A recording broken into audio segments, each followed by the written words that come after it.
Assalamualaikum warahmatullahi wabarakatuh.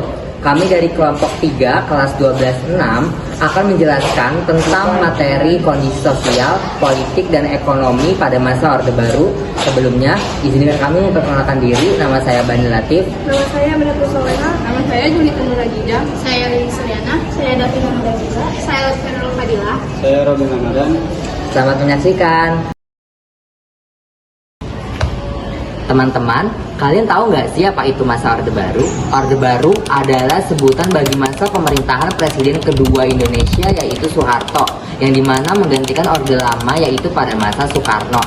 Lahirnya Orde Baru diawali dengan dikeluarkannya surat perintah tanggal 11 Maret atau yang biasa disebut dengan Super Semar pada tahun 1966, yang dimana diberikan dari Soekarno kepada Soeharto untuk mengambil segala tindakan yang dianggap perlu untuk kepentingan, ketertiban, keamanan, kestabilan pemerintah, dan jalannya proses revolusi.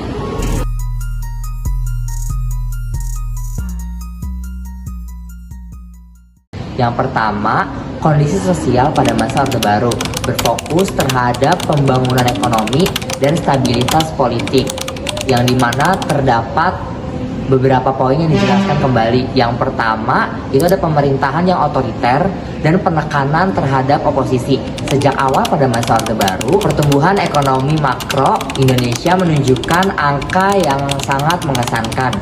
Namun, kebijakan yang berfokus pada investor asing ini memicu ketidakpuasan di masyarakat Indonesia sendiri.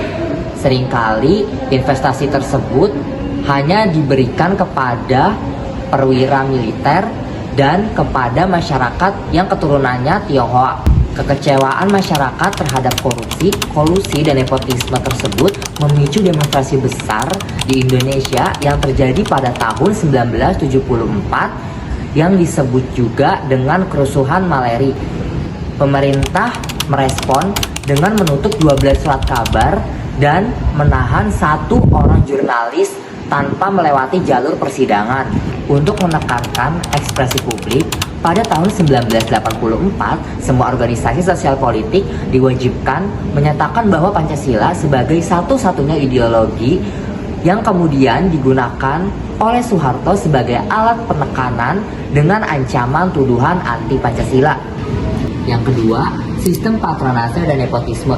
Gaya pemerintahan Soeharto dikenal sebagai sistem politik patronase, yang dimana hubungan antara pemimpin dan pengikut yang didasarkan pada pertukaran timbal balik. Sebagai imbalan atas dukungan terhadap politik atau keuangan Soeharto, Soeharto memberikan posisi penting di pemerintahan atau kesempatan bisnis yang menguntungkan kepada para pengikutnya. Selama dekade terakhir pemerintahannya, anak-anak dan teman dekat Soeharto membentuk kerajaan bisnis karena kedekatan mereka dengan Soeharto.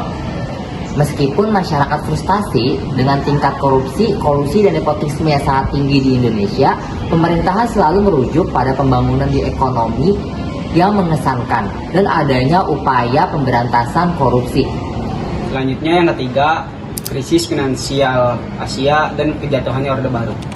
Legitimasi pemerintah yang bertumpu pada pilar ekonomi runtuh ketika krisis Asia melanda pada tahun 1997 sampai 1998. Indonesia menjadi negara yang paling terpukul, menyebabkan krisis ekonomi yang berlanjut menjadi krisis sosial dan politik.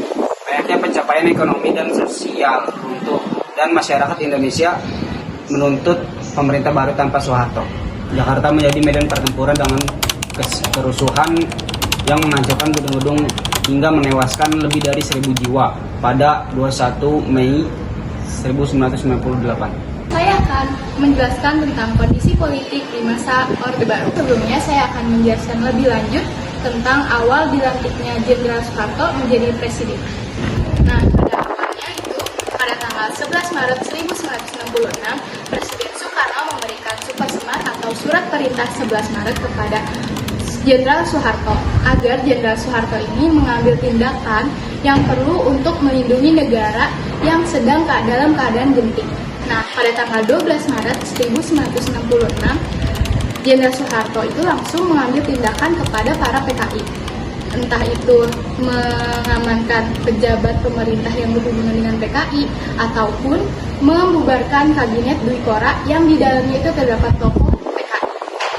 Selanjutnya, MPRS atau Majelis Permusyawaratan Rakyat Sementara itu menetapkan Super Semar sebagai ketetapan Majelis Permusyawaratan Rakyat Sementara nomor 9 tahun 1966 dengan Jenderal Soeharto sebagai pengembannya. Pada tanggal 25 Juli 1966, Jenderal Soeharto itu mendirikan kabinet baru namanya Kabinet Ampera atau Amanat Pendirian Rakyat untuk menggantikan kabinet sebelumnya yaitu Dwi Kora yang sudah dibubarkan. Selanjutnya, karena ketakutan terjadi dualisme kepemimpinan antara kepemimpinan Presiden Soekarno dan Jenderal Soeharto, pada tanggal 23 Februari 1967 itu diadakan pengalihan kekuasaan resmi dari Presiden Soekarno ke Jenderal Soeharto. Nah, selanjutnya baru nih kita masuk ke kondisi politik di masa Orde Baru.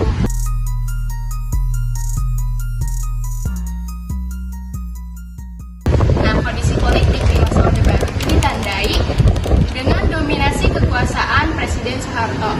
Nah, dalam kondisi politik di masa Orde Baru juga itu terdapat dua kebijakan politik. Yang pertama ada kebijakan politik dalam negeri dan yang kedua itu ada kebijakan politik luar negeri. Nah, di sini saya akan menjelaskan dua kebijakan politik dalam negeri. Nah, kebijakan yang pertama itu ada kebijakan pemilu atau pemilihan umum.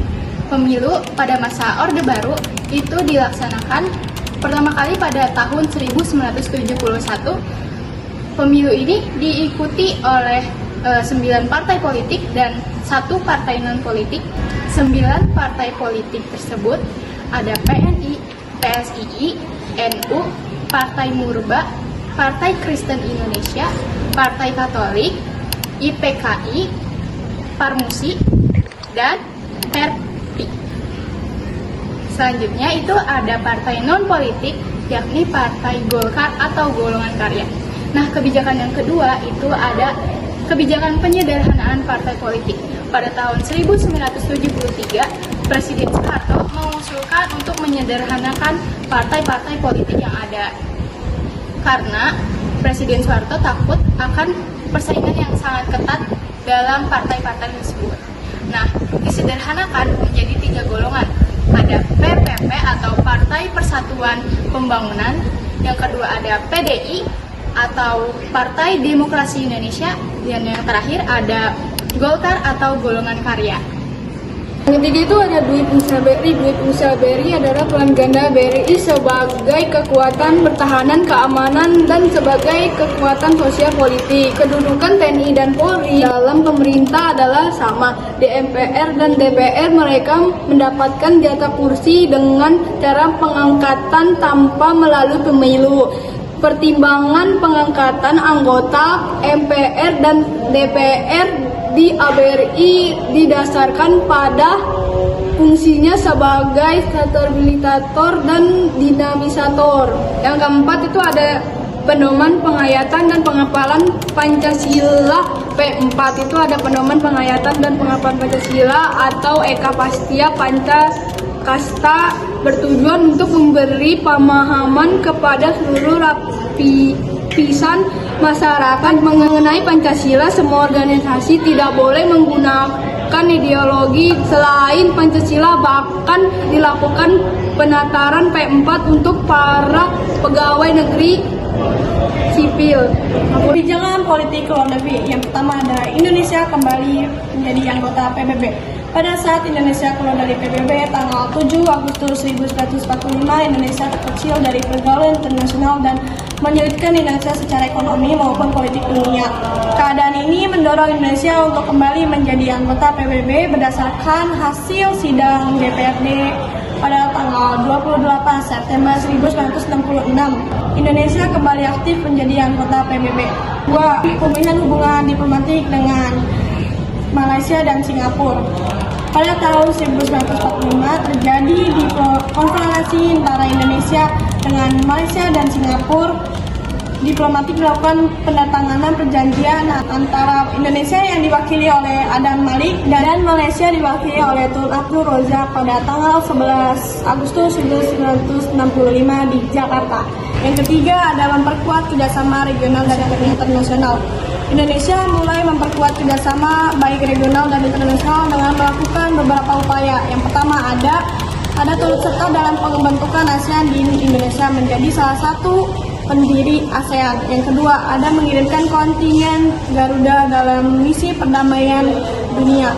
Yang ketiga ikut berperan dalam konferensi tingkat tinggi non-blok. Yang keempat ada berperan dalam organisasi konferensi Islam DKI.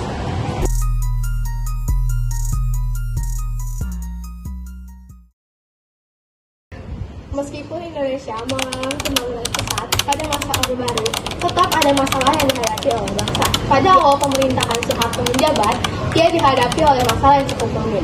Yang pertama itu ada hiperinflasi hingga 650%. Yang kedua ada utang luar negeri. Yang ketiga ada melonjaknya kebutuhan pokok. Yang keempat ada rusak sarana dan prasarana, dan yang terakhir, rendahnya pendapatan per kapita penduduk Indonesia yang hanya mencapai $70 Amerika Serikat. Pemerintahan Orde Baru memiliki slogan untuk menunjukkan fokus utama mereka dalam memperlakukan kebijakan ekonomi, yaitu trilogi pembangunan. Trilogi pembangunan merupakan program pemerintah yang dibuat dalam rangka memajukan perekonomian. Trilogi pembangunan ini merupakan salah satu isi program kerja Kabinet Pembangunan 3 yang bekerja pada periode 1978 sampai 1983. Trilogi pembangunan ini terdiri dari 3 aspek. Yang pertama, stabilitas nasional yang dinamis. Yang kedua, pertumbuhan ekonomi yang tinggi. Dan yang ketiga, pemerataan pembangunan dan hasil-hasil. Selain trilogi pembangunan, ada beberapa kebijakan-kebijakan pada masa Orde Baru. Pertama, ada rencana pembangunan 5 tahun atau RPRK. Pada April 1969, pemerintah menyusun rencana pembangunan 5 tahun atau RPRK yang bertujuan untuk meningkatkan sarana ekonomi, kegiatan ekonomi, serta kebutuhan pangan dan sandang. Repelita akan dievaluasi selama 5 tahun sekali, dan Repelita juga akan dilaksanakan sebanyak 6 kali. Repelita yang pertama diadakan pada 1 April 1969 sampai dengan 31 Maret 1979. Sasaran utama yang hendak dicapai adalah kebutuhan pangan, sandang, papan, memperluas lapangan pekerjaan, kesejahteraan petani.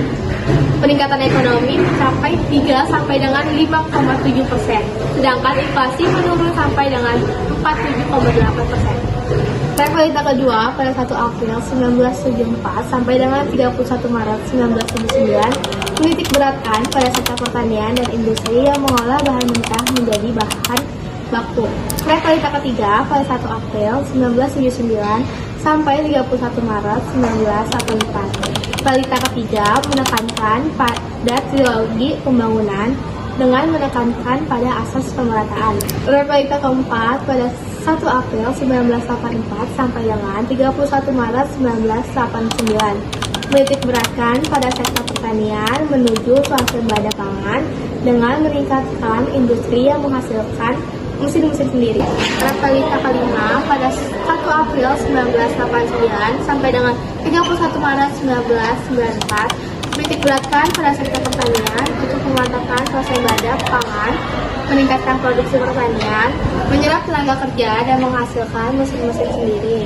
Dan yang terakhir ada Repelita ke-6 dimulai pada 1994 dan berfokus pada sektor pertanian, industri, ekonomi, dan peningkatan sumber daya manusia. Kebijakan ekonomi yang kedua adalah revolusi hijau. Revolusi hijau pada dasarnya adalah perubahan cara bercocok tanam dari cara tradisional ke cara modern. Pada umumnya dilakukan 4 usaha pokok untuk meningkatkan pertanian. Yang pertama yaitu intensifikasi, yaitu penelitian, pengembangan, dan penerapan teknologi untuk memanfaatkan lahan yang ada guna mendapatkan hasil yang optimal. Yang kedua ada ekstensifikasi, yaitu perluasan lahan pertanian agar mendapatkan hasil yang optimal. Yang ketiga adalah diversifikasi, yaitu keanekaragaman usaha tani untuk menghindari ketergantungan pada ketunggalan usaha, produk, jasa, atau investasi. Lalu yang terakhir yaitu rehabilitasi. Rehabilitasi adalah pemulihan daya produktivitas sumber daya pertanian yang sudah kritis.